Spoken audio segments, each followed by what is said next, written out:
கர்த்தருக்கு மகிமை உண்டாவதாக. தியானத்திற்காக நியாயாதிபதிகள் 16ஆம் அதிகாரம் 16, 17வது வசனம். இப்படி அவனை தினம் தினம் தன் வார்த்தையினாலே நெருக்கி அலட்டி கொண்டிருக்கிறதுனால் சாகத்தக்கதாய் அவன் ஆத்துமாய் விசனப்பட்டு தன் இருதயத்தை எல்லாம் அவளுக்கு வெளிப்படுத்தி, சவரன் கத்தி என் தலையின் மேல் படவில்லை.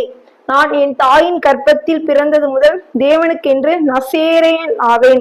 என் தலை சிரைக்கப்பட்டால் என் பலம் என்னை விட்டு போம். அதனாலே நான் பலட்சயமாகி மற்ற எல்லா மனுஷரை போலும் ஆவேன் என்று அவளிடத்தில் சொன்னான். அதாவது சிம்சோன் அப்படிங்கிறவர் ஒரு தெளிலால் அப்படிங்கிற ஒரு வேசி பெண்ணுகிட்ட தன்னுடைய ரகசியத்தை எல்லாம் சொல்றாரு. அந்த ரகசியத்தின் மூலம் அவருடைய வாழ்க்கை கட்டப்பட்டு முழுவதுமாக அவரு ஒரு தாழ்த்தப்பட்ட நிலைமைக்கு செல்றாரு.